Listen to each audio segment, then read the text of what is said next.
آج کے اس مختصر خطبے میں آپ سے سورۃ القصص کی کچھ آیات کے بارے میں بات کروں گا۔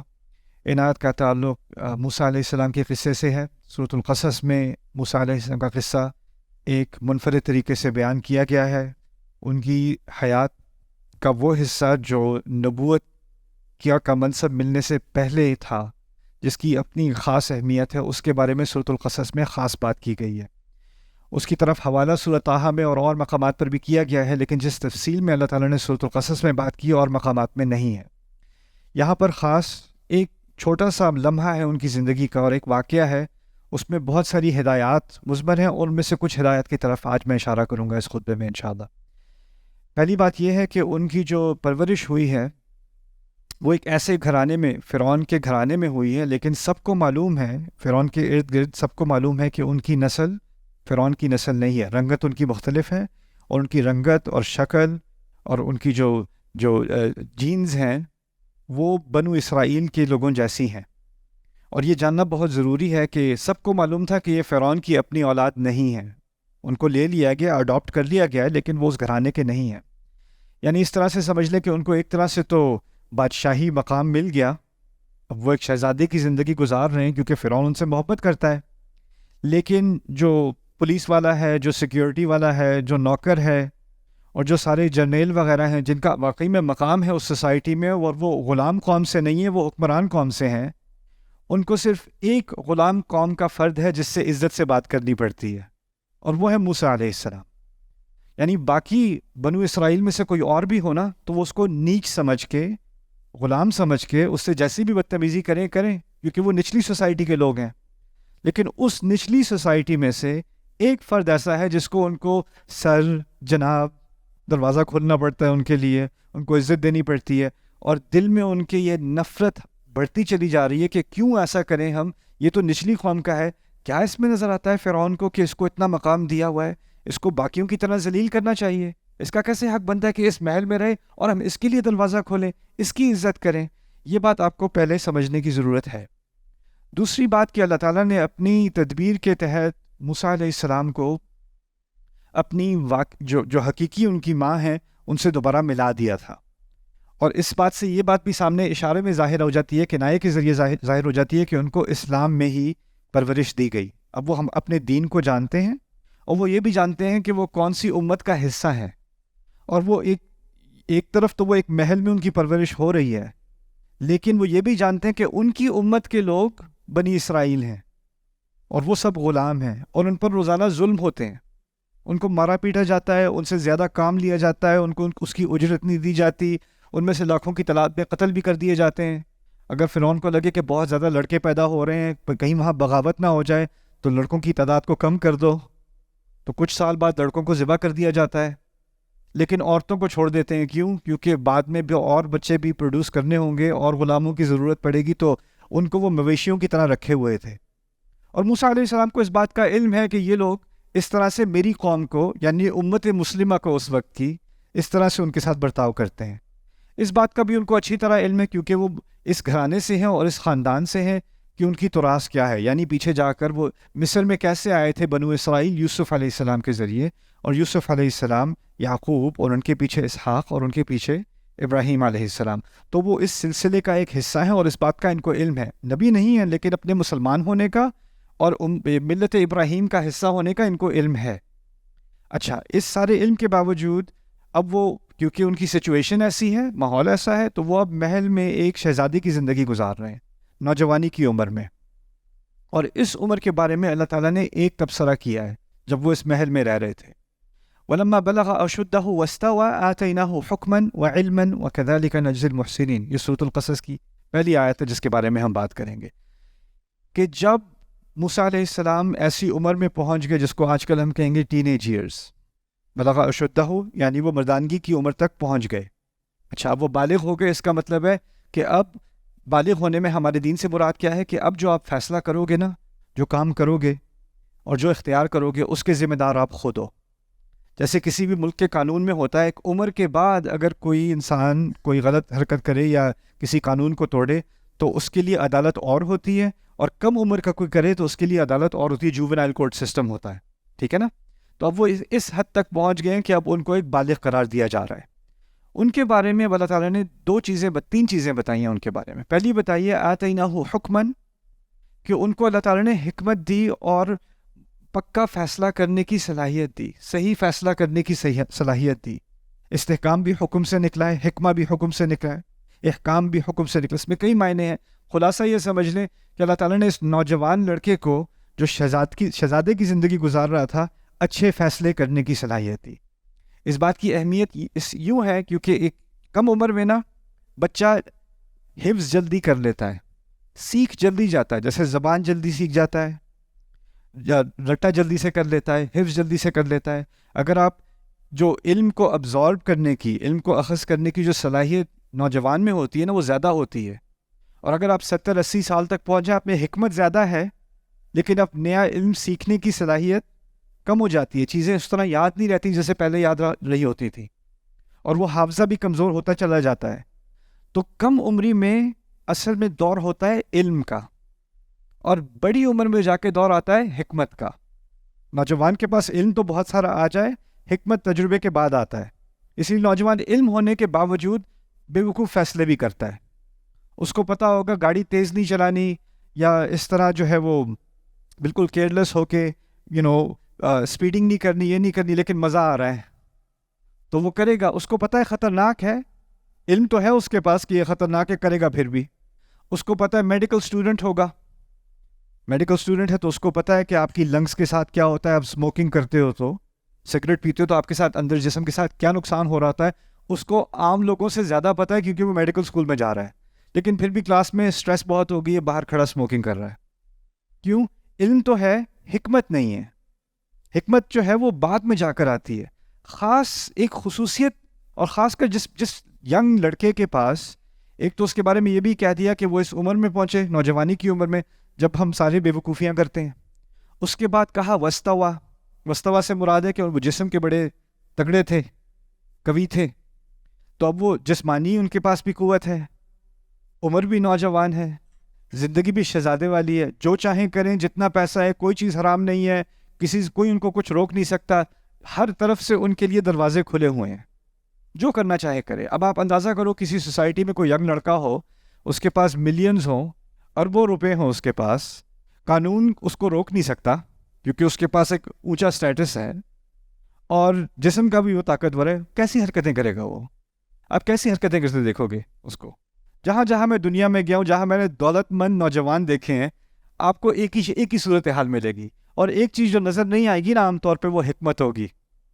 یہاں تک کہ ان کے والدین ان کو سب سے بڑی بڑی یونیورسٹیز میں بھی ڈال دیں گے، دنیا کے اعلیٰ ترین علمی اداروں میں امیر بچے جاتے ہیں، علم تو ان کو وہاں مل جاتا ہے، لیکن وہاں بھی آپ دیکھو کہ ان کی حرکتیں جو ہیں نا، ان میں حکمت کوئی نہیں ہے۔ خاص اللہ تعالیٰ نے موسیٰ علیہ السلام کے بارے میں بتایا ہے کہ اس عمر میں پہنچے، علم سے پہلے حکمت کا ذکر کیا، آتیناہ حکمن و علمن، یہ نہیں کہا آتیناہ علمن و حکمن۔ عام انسان کے لیے علم پہلے آتا ہے، آگے کہیں جا کے حکمت آتی ہے، اور جب دولت اور قوت اور موقع اور اقتدار، یہ ساری چیزیں اکٹھی ہو جائیں، وہ بھی نوجوان عمر میں، تو حکمت کا دروازہ بند ہو جاتا ہے۔ لیکن موسیٰ علیہ السلام کو ایک خاص تحفہ دیا گیا اللہ تعالیٰ کی طرف سے کہ کم عمری میں بھی ان کو حکمت دی گئی۔ یہ رسالت سے پہلے کی بات ہے، ابھی وہ رسول نہیں بنے، رسول جا کر بنیں گے جب طور پر جائیں گے، جب پہاڑ پر جائیں گے، جب آگ دیکھیں گے، وہاں پر ہم کلامی ہوگی اللہ تعالیٰ سے، وہاں پر رسالت کا منصب ان کو ملے گا۔ ابھی بس یہ ایک نوجوان ہے، ایک مسلمان نوجوان ہے، جس کو اللہ تعالیٰ نے اپنی طرف سے ایک تحفہ دیا ہے، حکمن، اور اس کے ساتھ ایک اور تحفہ دیا ہے وہ علمن، اور علم بھی دیا ہے۔ اور یہ بھی بہت اہم ہے سمجھنا، کیونکہ اس دور میں دنیا کی اعلیٰ ترین یونیورسٹی، دنیا کی اعلیٰ ترین سوسائٹی، جس میں دنیا جہاں سے لوگ اپنے شہزادے، اپنے امیر، اپنے بچوں کو اعلیٰ تعلیم حاصل کرنے کے لیے بھیجتے تھے، وہ مصر تھا۔ مصر تمدن کا سب سے اعلیٰ مقام تھا دنیا میں، اسی لیے فرعون اس کے بارے میں کہا کرتا تھا وَيَذْهَبَ بِطَرِيقَتِكُمُ الْمُثْلَىٰ۔ تو وہ موسیٰ بعد میں جب رسالت کی بات آئی تھی تو فرعون نے کہا تھا کہ مجھے تو ڈر ہے کہ یہ تمہاری یہ ساری سوسائٹی جس کی باقی سب مثالیں دیتے ہیں، اس کو غائب کر دے گا، اس کی بات مت سنو، ہم اس مقام تک پہنچے ہیں، اس کی بات سنو گے تو یہ سارا مقام، ساری ترقی غائب ہو جائے گی، لوگ ہماری مثالیں پھر نہیں دیں گے۔ یذهب بطریقتکم المثلی۔ تو علم بھی جو دیا اللہ تعالیٰ نے موسیٰ علیہ السلام کو، وہ صرف دین کا علم نہیں دیا، سیاست کا علم، سوسائٹی کا علم، اس وقت کے جدید علوم کا علم، ہر طرح کا علم، اس کی جو ایکسیس تھی ان کے پاس، جس طرح سے ان کے پاس وہ موجود تھا اور اس کے ذرائع ان کے سامنے تھے، وہ کسی اور عام آدمی کے سامنے نہیں تھے. تو آتیناہ حکماً و علماً. اچھا، یہ یہاں تک تو بات ہو گئی موسیٰ علیہ السلام کی خاص عجیب اور بڑی خوبصورت زندگی کے بارے میں شروع کے سالوں میں. لیکن اس کی اس آیت کی انتہا میں اللہ تعالیٰ نے ہم سے خطاب کیا ہے. قصہ ان کے بارے میں، بات ہم سے ہو رہی ہے، اور کہتے ہیں وَكَذَلِكَ نَجْزِي الْمُحْسِنِينَ. اور جو بھی بہترین کرنے کی کوشش کرتا ہے ہم اس کو اسی طرح جزا دیتے ہیں. یعنی بات ایک شخص کی ہو رہی جو ہزاروں سال پہلے اس کے ساتھ اللہ تعالیٰ نے نوجوانی میں اس کو حکمت دی اور علم دیا، اور اب کہا اور اس طرح کی نعمتیں میں ہر اس انسان کو دینے کو تیار ہوں جو بہترین کرنے کے لیے سامنے آ جائے. جو احسان کرے گا اس کے لیے دروازہ کھلا ہے اللہ تعالیٰ کی طرف سے. تو کوئی بھی نوجوان یہ نہیں کہہ سکتا کیونکہ میں ابھی کم عمر میں ہوں اس لیے تھوڑی نادانی ہے میرے اندر. ہم بھی کہتے ہیں اپنے بچوں سے نا، ابھی تو 20 سال کا ہے، تھوڑی نادانی کی عمر ہے، خیر ہے، ابھی تو کچھ حرکتیں ایسی کرنے دو، ابھی بچہ ہے. اور ہمارے یہاں تو 28 کا بھی ہوا ہے، ابھی بچہ ہے، چھوڑو جی بچے ہیں. یہ بچہ کر کے ہم نے وہ جو احسان کا تحفہ اللہ تعالیٰ نے دینا تھا نا، کہ اگر ہم اپنے بچوں کو، اپنے ینگ لڑکوں کو خاص کر ان کو انکریج کریں، بلکہ لڑکیوں کو بھی، کہ اپنا بہترین کرو، پڑھائی کرنی ہے تو بہترین کرو، کام کرنا ہے تو بہترین کرو، ہر چیز میں احسان کرو. اور جب محسن بنو گے، جب ہر چیز میں بہترین کرنے کی کوشش کرو گے، تو پھر اللہ تعالیٰ یہ دروازے کھولتا ہے.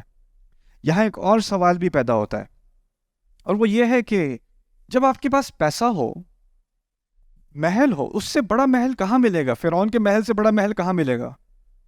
آپ کے پاس نوجوانی ہے، پیسہ ہے، قوت ہے، اقتدار ہے، تو اب تو بیٹھو آرام سے. اب کیا کرنے کی ضرورت ہے؟ جس کے پاس یہ چیزیں نہیں ہوتی، وہ اتنی کوششیں کر کے، محنت کر کے، تعلیم حاصل کر کے خواب دیکھتا ہے کہ ایک دن گھر ہوگا، گاڑی ہوگی، یہ چیزیں ہوں گی. وہ سب چیزیں تو ان کو نوجوانی میں ہی آ گئی. اب جب جس کے پاس ساری چیزیں ہوتی ہیں نا پہلے سے ہی، اس کے اندر موٹیویشن نہیں رہتی، میں کروں بھی تو کیوں کروں، مجھے کیا ضرورت ہے کرنے کی، کام محنت کرنے کی ضرورت تو باقی سب کو ہے، مجھے تو اب ضرورت نہیں رہی. لیکن اللہ تعالیٰ نے ان کے بارے میں کہا ہے محسنین. وَكَذَلِكَ نَجْزِي الْمُحْسِنِينَ. اشارہ ہے کہ وہ بھی محسنین میں سے تھے علیہ السلام، موسیٰ علیہ السلام. یعنی یہ سب چیزیں ہونے کے باوجود ان کو پتہ تھا ان میں سے کوئی بھی چیز میری زندگی کا مقصد نہیں ہے، میری زندگی کا مقصد کچھ اور ہے، اور مجھے اس کی طرف بہترین کام کرنے کی کوشش کرنی ہے. اب ان کو معلوم تھا کہ کیونکہ وہ رائلٹی ہیں، ان کا ایک خاص مقام ہے، اور وہ محل میں بھی رہتے ہیں، تو وہ ایسے کھل کر تو آواز نہیں اٹھا سکتے کہ یہ جو میری قوم ہے اس کے ساتھ زیادتی ہو رہی ہے، ان کے ساتھ زیادتی مت کرو، زیادہ کوئی سنے گا نہیں، یا پھر وہ بھی مشکل میں پڑ جائیں گے، تو ان کے لیے اللیگل ہے اس قسم کی بات کرنا. تو انہوں نے اسی عمر میں ایک فیصلہ کیا، اور اس فیصلے کا ذکر اگلی آیت میں. وَدَخَلَ الْمَدِينَةَ عَلَى حِينِ غَفْلَةٍ مِّنْ أَهْلِهَا. وہ شہر کے اندر داخل ہوتے ہیں اس وقت پر جب باقی سب سو رہے ہوتے ہیں. اس کو عربی میں قیلولہ کہتے ہیں، یعنی دوپہر کے ٹائم گرمی بہت زیادہ ہو جاتی تھی، تو غلاموں سے وہ کام کرواتے تھے، کنسٹرکشن وغیرہ کا، تعمیر وغیرہ کا کام کرواتے تھے. لیکن جو کام کرواتے تھے کوڑے مار مار کے، ان کے لیے بھی بہت گرمی ہو جاتی تھی، ان کو بھی سائے میں جا کے سونا پڑتا تھا. تو جب وہ بریک لیتے تھے تو سارے جو مزدور ہیں وہ بھی بریک لیتے تھے، تو سڑکیں خالی دوپہر کے دوران نا، جب بہت شدید گرمی ہوتی تھی تو ساری سڑکیں خالی مصر میں. اور اس ٹائم پہ موسیٰ علیہ السلام کو خیال آیا کہ یہ ایک واحد ٹائم ہے کہ اگر میں اپنی امت کی کوئی خدمت کر سکوں اور اتھارٹیز مجھے نہ پکڑیں، وہ یہ ٹائم ہے. تو وہ محل کی ساری لگژری اور آرائشیں چھوڑ کے، سارا آرام چھوڑ کے، اس وقت میں جس میں کوئی انسان باہر دھوپ میں نہیں نکلتا، اس وقت پہ وہ چھپ کے وہ نکلتے ہیں اور وہ شہر میں آتے ہیں کہ کسی کی میں مدد کر دوں، کوئی بوڑھا ہوگا اس کا میں کام مکمل کر دوں، یا اس کو کچھ کھانا دے دوں، یا کسی کی کسی کو کوئی تکلیف ہو گئی ہے تو میں اس کی مدد، مرہم پٹی کرنے کی کوشش کروں. یعنی وہ ڈھونڈ رہے ہیں میں کیسے کسی کی مدد کروں، یہ ان کا احسان ہے. پچھلی آیت میں کہا تھا وَكَذَلِكَ نَجْزِي الْمُحْسِنِينَ. تو سوال رہ گیا ان کا احسان کیسا ہوگا؟ تو قرآن نے خود ہی اس کی تفسیر تھوڑی سی کر دی کہ وہ اب ڈھونڈ رہے ہیں میں کیسے کوئی موقع ڈھونڈوں کہ میں کسی اور کی مدد کر دوں. اور اس میں ہمارے لیے بھی اشارہ ہے. اگر اللہ تعالیٰ نے آپ کو نہیں دیا، آپ کے رزق میں کمی ہے، قدر علیہ رزقہ، اللہ کبھی کبھی کسی کے رزق میں کمی کرتا ہے تو اس کو مشکل آتی ہے، اس کو 3 جاب کرنی پڑتی ہیں، اور وہ سارا دن ساری رات محنت میں لگا رہتا ہے کہ ایک روٹی بھی آ جائے ٹیبل پر. لیکن کچھ لوگوں کے لیے اللہ تعالیٰ نے آسانی کی ہوتی ہے, ان کے لیے رزق کا دروازہ کھول دیا ہوتا ہے. اب ان کو کرائے کی فکر اتنی نہیں ہے, انکم کی اتنی فکر نہیں ہے, اور جب خوشحالی آ جاتی ہے تو تھوڑا سا فری ٹائم بھی آ جاتا ہے. اور جب فری ٹائم آتا ہے تو اس میں احسان کا اشارہ کیا ہے کہ میں سوچوں میں کس کی مدد کر سکتا ہوں, ابھی میں اس وقت کا استعمال کیسے کروں گا کسی کا کوئی بھلا ہو جائے. یہ ہے کذالک نجزی المحسنین. اور اگر میں یہ کروں گا تو مجھے کیا تحفہ, مجھے کیا ملے گا اس سے, مجھے کیا ملے گا؟ وہ پہلی آیت میں حکمن و علمن, وہ تحفے ہیں اللہ تعالیٰ کے, وہ ملیں گے مجھے حکمت ملے گی, میرے علم میں اضافہ ہوگا. اور حکمت کا پہلے ذکر کرنا اور علم کا بعد میں ذکر کرنا, اس کی ایک اور بڑی اس کا ایک خوبصورت راز یہ بھی ہے کہ علم کسی کے پاس بہت زیادہ ہو اور حکمت نہ ہونا تو اس علم کا کوئی فائدہ نہیں ہوتا. تو اللہ تعالیٰ حکمت پہلے دے رہے ہیں, اور حکمت اخذ کرنے کے بعد اب آپ صرف اسی قسم کا علم حاصل کرو گے جس کا اصل میں ہی فائدہ ہوگا. اصل میں عربوں کے ہاں تو حکمت کی جو تعریف ہے نا, وہ ہے العلم النافع والعمل به, ایسا علم جو فائدہ دے اور پھر اس پر عمل بھی کیا جائے, یعنی مفید علم کو حکمت کہتے ہیں اصل میں.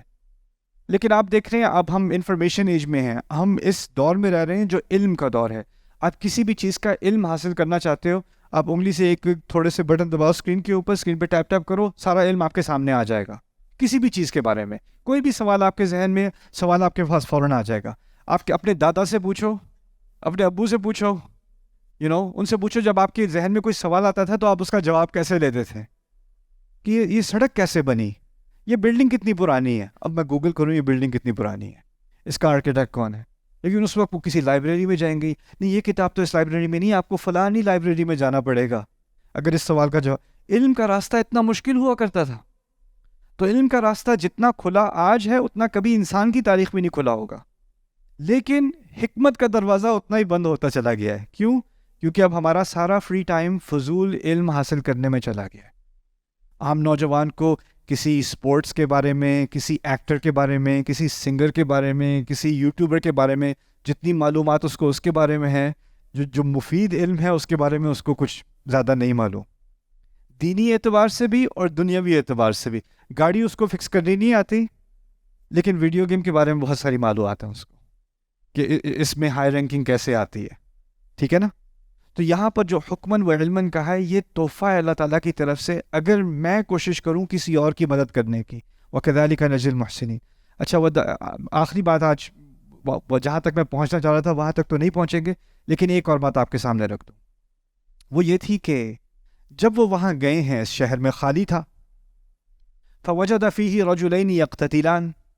وہاں دیکھتے ہیں دور دو آدمی ہیں, ایک دوسرے کو قتل کر رہے ہیں, لگ رہا ہے ایک دوسرے کو مارنے پہ پڑے ہوئے ہیں, اور سڑک پہ کوئی نہیں ہے, کوئی گواہ نہیں ہے, کوئی نہیں, وہ ہیں اور دور دو آدمی ہیں. اب وہ قریب آتے ہیں تو پتہ چلتا ہے هذا من شیعته وهذا من عدوه, یہ ان کے لوگوں میں سے ہے, ان کے گروہ میں سے, یعنی وہ مسلمان ہے. ایک مسلمان ہے, بنی اسرائیل اس وقت کے مسلمان تھے, اور دوسرا ان کی دشمن قوم میں سے ہے. دشمن قوم ان کی کون ہے؟ فرعون. یعنی مسلمان اور کافر دشمن قوم آپس میں ایک دوسرے سے لڑ رہے ہیں. اس مارکے کو انہوں نے دیکھا. هذا من شیعته وهذا من عدوه فاستغاثه الذي من شیعته على الذي من عدوه. تو جو ان کے گروہ میں سے تھا اس نے ان سے بڑی فریاد کر کے مدد مانگی اپنے ان کے دشمن کے خلاف. اس طرح سمجھ لیں میرے مسلمان بھائی میری اس کافر کے خلاف مدد کریں. اور استغاثہ کا لفظ ہوتا ہے بارش کی دعا کے لیے, آپ کو پتا ہوگا صلاۃ الاستغاثہ. مقصد یہ تھا کہ اشارے میں کہا جا رہا ہے کہ موسیٰ علیہ السلام کا قد اتنا بڑا تھا اور ان کی جسمانی قوت اتنی زیادہ تھی کہ ان کی مدد ایسے جیسے آسمان سے مدد آ رہی ہے. تو آپ کچھ کریں میرے لیے, آپ تو میرے بھائی ہیں مسلمان. فاستغاثہ الذی من شیعته علی الذی من عدوہ. تو موسیٰ علیہ السلام ایک ینگ نوجوان, وہ دیکھ رہے ہیں کہ میری امت کا ایک فرد, میرا بھائی, اس کے خلاف ایک کافر اس کو قتل کرنے کی کوشش کر رہا ہے, میں کھڑا دیکھتا رہوں کیا؟ تو وہ فوراً آگے گئے. فوقظہ موسیٰ, موسیٰ علیہ السلام نے اس کو ایک مکہ مارا. کس کو؟ فرعون کے فوجی کو. فقضى علیہ, اسی وقت اس کی موت ہوگی، ایک مکے سے وہ مر گیا۔ اب جیسے ہی وہ مرا ہے، فوراً موسیٰ علیہ السلام کے منہ پر جو الفاظ آئے وہ قرآن نے ریکارڈ کیے ہیں۔ یہ الفاظ نہیں ہے تکبیر اللہ اکبر، ایک کافر کم از کم، چلو 2 لاکھ اور رہ گئے، اگر اللہ نے یہ ایک فتح ہے ہماری، فتح نصر من اللہ و فتح قریب، یہ الفاظ بھی نہیں آئے۔ الفاظ کیا نکلے ان کے منہ سے؟ کہتے ہیں ھذا من عمل الشیطان، یہ شیطان کے عمل میں سے ہے۔ مکہ مارا ہے کافر کو، اور مارتے ساتھ ہی کہتے ہیں یہ شیطان کے عمل میں سے ہے۔ انہ عدو مضل مبین، یہ تو دشمن ہے اور یہ گمراہ کرتا ہے، اور یہ بڑے واضح طریقے سے گمراہ۔ اب مجھ پہ واضح ہو گیا کیسے یہ شیطان گمراہ کرتا ہے۔ سوال یہ پیدا ہوتا ہے، انہوں نے تو جہاد فی سبیل اللہ کیا تھا، مسلمان کی جان بچائی تھی، قتال کیا تھا۔ اگر ہم میں سے کوئی دیکھ رہا ہوتا ہے یہ اور مکہ دیکھتے، ہم تو کہتے تکبیر، یہ دیکھو ایسے کرتا ہے مسلمان، ایسے آتی ہے اللہ کی مدد، ہم تو نعرے مارتے، ہم تو خوش ہوتے۔ اور یہاں موسیٰ علیہ السلام فتح کے فوراً بعد، دشمن کا خاتمہ کرنے کے فوراً بعد کہہ رہے ہیں یہ تو شیطان کا عمل ہے۔ تو سوال یہ پیدا ہوتا ہے یہ شیطان کا عمل کیسے ہے؟ یہ کیسے ہو گیا شیطان کا عمل؟ دیکھیے قرآن نے ایک بات کہی ہے، کَلَّا بَلْ تُحِبُّونَ الْعَاجِلَةَ وَتَذَرُونَ الْآخِرَةَ، تم کو جلدی بہت پسند ہے، تم لوگوں کو آخرت کو تم پیچھے کر دیتے ہو۔ ایک روایت میں آتا ہے رسول صلی اللہ علیہ وسلم کہتے ہیں العاجلۃ من الشیطان، جلدی شیطان سے ہوتی ہے، جلدی شیطان سے ہوتی ہے۔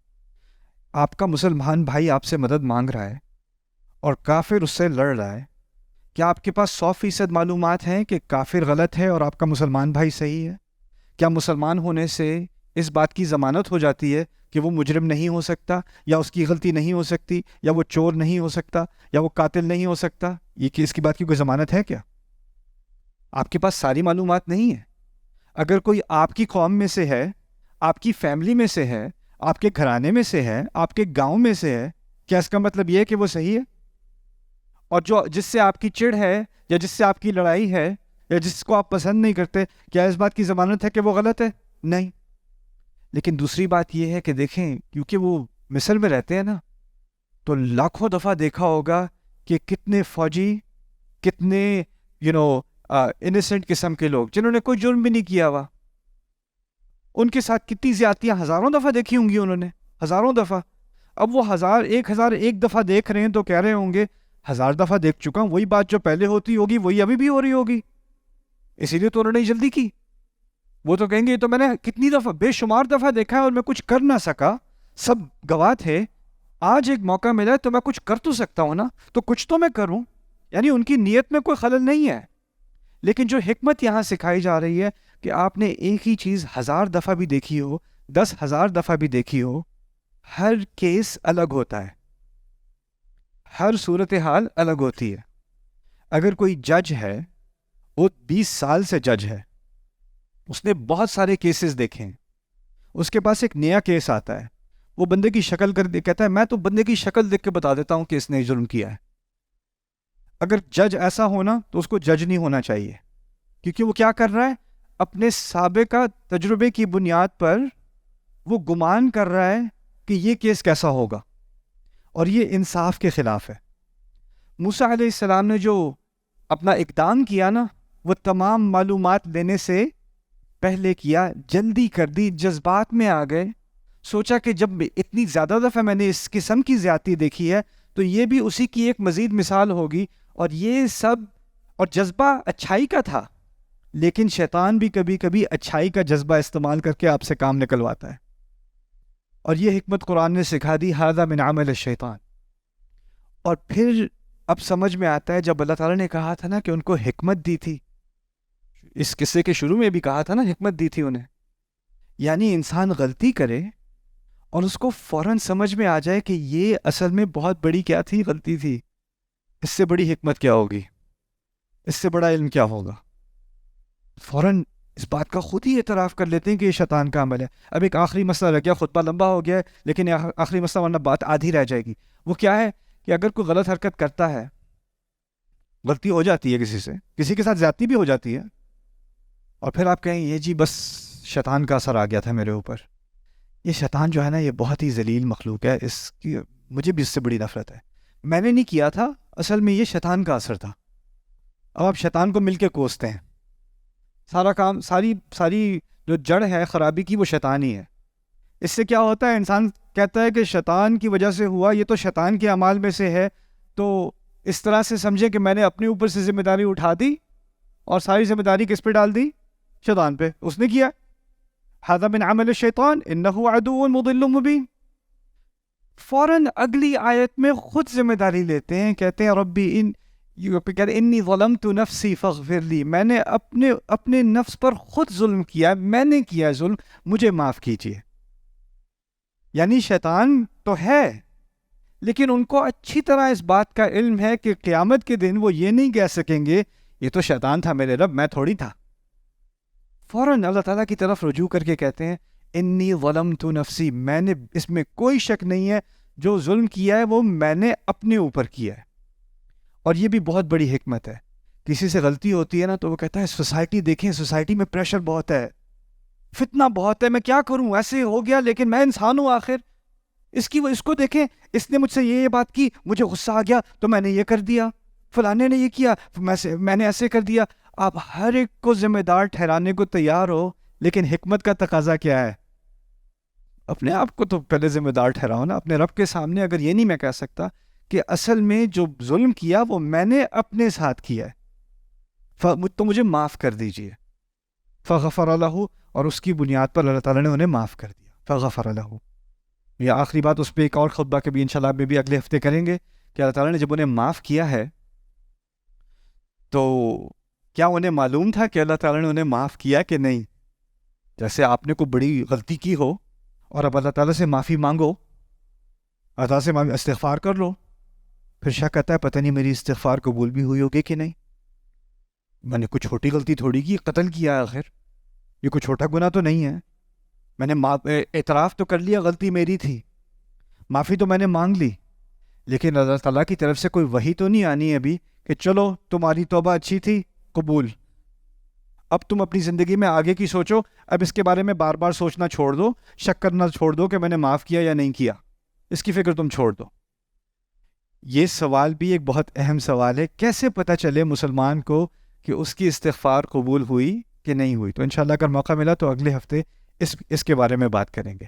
بارک اللہ لی ولکم فی القرآن الحکیم ونفعنی وإیاکم بالآیات والذکر الحکیم. الحمد لله وكفى والصلاة والسلام على عباده الذين اصطفى، خصوصا على أفضلهم وخاتم النبيين محمد الأمين وعلى آله وصحبه أجمعين. قال الله عز وجل في كتابه الكريم بعد أن أقول أعوذ بالله من الشيطان الرجيم إن الله وملائكته يصلون على النبي يا أيها الذين آمنوا صلوا عليه وسلموا تسليما. اللهم صل على محمد وعلى آل محمد كما صليت على إبراهيم وعلى آل إبراهيم في العالمين إنك حميد مجيد. اللهم بارك على محمد وعلى آل محمد كما باركت على إبراهيم وعلى آل إبراهيم في العالمين إنك حميد مجيد. عباد الله رحمكم الله، اتقوا الله، إن الله يأمر بالعدل والإحسان وإيتاء ذي القربى وينهى عن الفحشاء والمنكر ولذكر الله أكبر والله يعلم ما تصنعون. أقم الصلاة إن الصلاة كانت على المؤمنين كتابا موقوتا.